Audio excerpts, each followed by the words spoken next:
ಹಾಸನದ ಜೆಡಿಎಸ್ನ ಸಮಾವೇಶದಲ್ಲಿ ನಿಖಿಲ್ ಕುಮಾರಸ್ವಾಮಿಯೂ ಕೂಡ ರೋಷಾಗ್ನಿಯನ್ನು ಸ್ಫೋಟ ಮಾಡಿದ್ರು.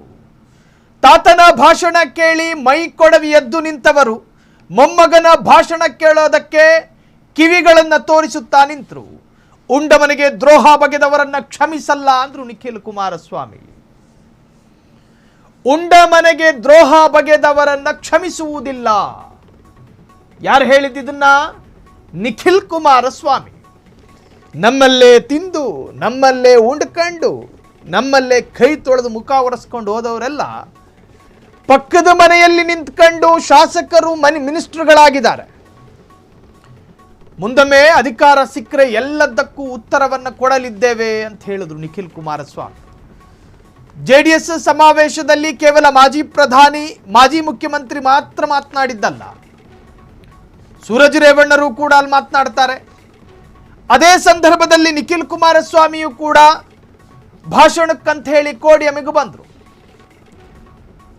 ಡಯಾಸ್ನಲ್ಲಿ ನಿಂತ್ಕೊಂಡು ಭಾಷಣ ಮಾಡುವಾಗ ಜೆಡಿಎಸ್ ಪಕ್ಷದಲ್ಲಿ ಈ ಹಿಂದೆ ಒಂದಷ್ಟು ಜನ ಇದ್ರಲ್ಲ, ಬಾಲಕೃಷ್ಣ ಅವರಿಂದ ಹಿಡಿದು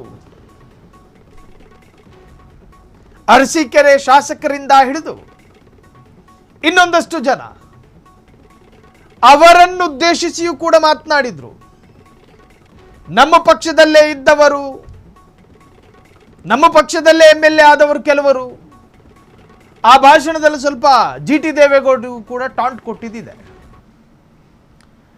ನಮ್ಮಲ್ಲೇ ರಾಜಕೀಯ ಶಕ್ತಿ ಪಡೆದು ಈಗ ಬೇರೆಯವರ ಮನೆಗೆ ಹೋಗಿದ್ದಾರೆ, MLAಗಳಾಗಿದ್ದಾರೆ, ಒಂದಷ್ಟು ಜನ ಮಿನಿಸ್ಟರ್ಗಳಾಗಿದ್ದಾರೆ ಅಂತ ಹೇಳಿ ಆಕ್ರೋಶವನ್ನು ಹೊರಹಾಕಿದ್ರು. ಅವರಿಗೆ ರಾಜಕೀಯ ಪಥವನ್ನು ತೋರಿಸಿಕೊಟ್ಟಿದ್ದು ಜೆಡಿಎಸ್, ಅವರನ್ನು ಶಾಸಕರನ್ನಾಗಿ ಮಾಡಿದ್ದು ಜೆಡಿಎಸ್, ಅವರು ಪೊಲಿಟಿಕಲ್ ಸ್ಟ್ರಾಂಗ್ ಆಗಿದ್ದು ಜೆಡಿಎಸ್ನಲ್ಲಿ. ಈಗ ಅವರಿಗೆ ಜೆಡಿಎಸ್ ಬೇಕಾಗಿಲ್ಲ, ಪರಪಕ್ಷ ಬೇಕಾಗಿದೆ. ಪರಪಕ್ಷಕ್ಕೆ ಹಾರು ಹೋಗಿದ್ದಾರೆ. ಅವರನ್ನು ನಾವು ಕ್ಷಮಿಸುವುದಿಲ್ಲ, ಕಾಲ ಕಾಲಕ್ಕೂ ನಾವು ಕ್ಷಮೆ ಕೊಡಲಾರರು.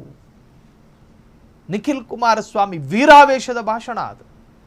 38 ವರ್ಷದ ನಿಖಿಲ್ ಕುಮಾರಸ್ವಾಮಿ ರೋಷಾವೇಶದ ಭಾಷಣವನ್ನು ಮಾಡಿದ್ರು. ಉಂಡು ಮನೆಗೆ ದ್ರೋಹ ಬಗೆದವರನ್ನು ಕ್ಷಮಿಸುವುದಿಲ್ಲ, ನಮ್ಮಲ್ಲೇ ತಿಂದು ಇಲ್ಲೇ ಬೆಳೆದು ನಮಗೆ ದ್ರೋಹ ಮಾಡಿದ್ರು.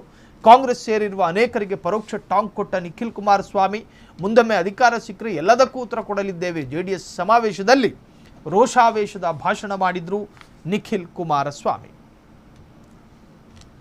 ಕ್ಷಣ ಕ್ಷಣದ ಸುದ್ದಿಗಳಿಗಾಗಿ ಫ್ರೀಡಂ ಟಿವಿ ಸಬ್ಸ್ಕ್ರೈಬ್ ಮಾಡಿ, ಲೈಕ್ ಮಾಡಿ ಹಾಗೂ ಫಾಲೋ ಮಾಡಿ. ಹೊಸ ಸುದ್ದಿಗಳ ನೋಟಿಫಿಕೇಶನ್ಗಾಗಿ ಬೆಲ್ ಐಕಾನ್ ಮೇಲೆ ಕ್ಲಿಕ್ ಮಾಡಿ.